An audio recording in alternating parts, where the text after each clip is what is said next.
heshiis baa laga gaaray heshiiskana intaan Kismaayo ka soo ambabixin baan gaarnay mas'uuliyiintii deegaankan ka howlgalaysay iyo dawladda Jubbaland ciidamadii amnigii kulli wala iskaashaday shacabkii iyo waxgaradka dhan marka qurux badan baa gobolka lagu soo dhaweeyay oo runtii ay rabitaan ku jirto kormeer baan nahay aniga waftigayga xildhibaano heer federaal way ugu heliyaan xildhibaano reer Jubbaland iyo wasiiradii arrimaha gudaha iyo amniga iyo tamarta haweenka marka wasiir ku xiga waxbarashada marka waa badan nahay deegaanka dalxiiska marka dawlad baan hadda ku sugannahay maanta xafladii ugu dambeysay baa dhacday oo nagu mahadcelinaya runtii uu qaban qaabiyay gudoomiyaha degmada dawlad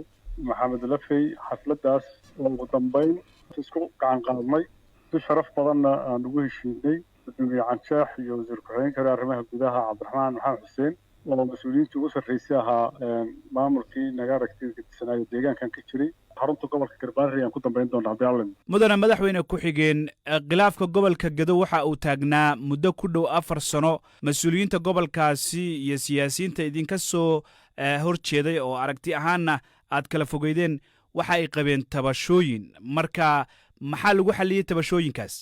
runtii halkan waxaa ka jiray maamul heer degmo iyo heer gobol oo markaas aan annaga state-ka ku xirneen oo maaragtay runtina ahaa maamuladii horeba state-ku u dhisay qayb ka mid ah iyo rag cusub oo gadaal laga keenay marka dhammaantood waanu heshiinay waxaanu ku heshiinay haddii halkii ay si ama madax bannaan u taagnaayeen ama ay ku xirnaayeen hay-adaha nabad sugidda ee heer federaal inay ku soo xirmaan wasaaraddii arrimaha gudaha federaalintii dib u heshiinta state-ka oo si toos ah state-ka iyo taladiisii waa la socotaan inaan guddoonka cusub oo gobolka magacaabnay 5 xubnood marka dhammaan maamuladii kalena sidoodii bay maaragtay u howlgelayaan marka waa wada hadalnay si wada guuleysi ah ayaan ku heshiinay oo cidnana aan gooni u guuleysan cidnana aan lagu dulmin oo safgarada hayaan arrinta ku dhameyn waxa ugu weyneed ku qanciseen marka maxay tahay mas'uuliyiinta walaalo lama baahna in media la wadaagno dad wada dhashay baan nahay horeen u wada shaqeyn jirnay haddana sii wada shaqeyn doonaa anagu waa wada hadalnay waa isqancinay marka aan ku wada qanacsannahay arrinta lagu dhameeyay waxyaabaha ay diidanayeen waxaa ka mid ah siyaasiyiinta gobolka Gado ee idinka soo horjeeday arrimaha doorashada gaar ahaanna muddaxileedka dawladdan Jubbaland hadda waxa uu ka egyahay 22 bisha August marka waxay ku doodayeen in doorasho la qabto oo haddii la rabo in khilaafka la xalliyo marka arrimihii doorashada maxaa la iska yiri arrintu laba loo kala qaadayaa annaga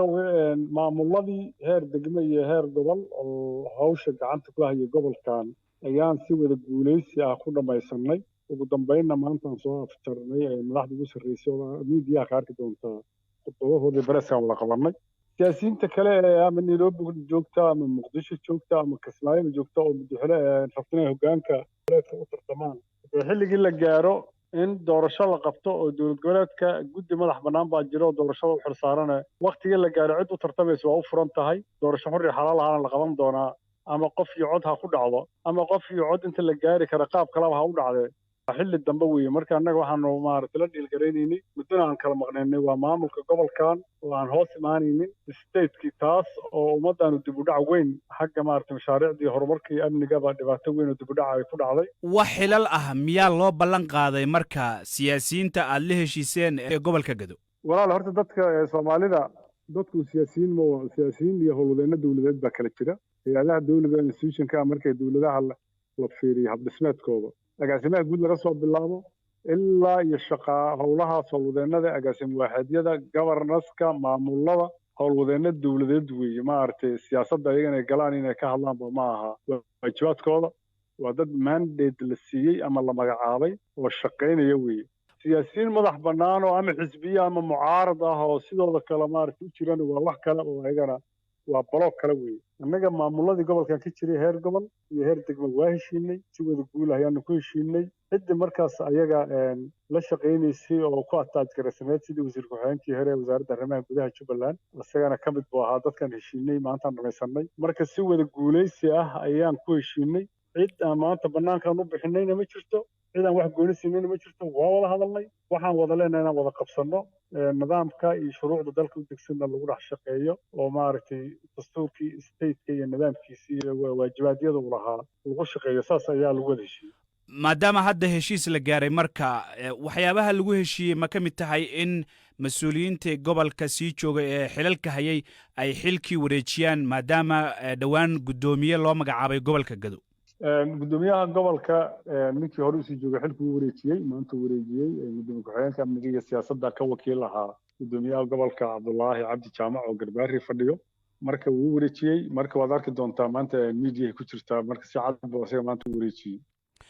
kaasi wuxuu ahaa madaxweyne ku-xigeenka Jubbaland Maxamuud Sayid Aadan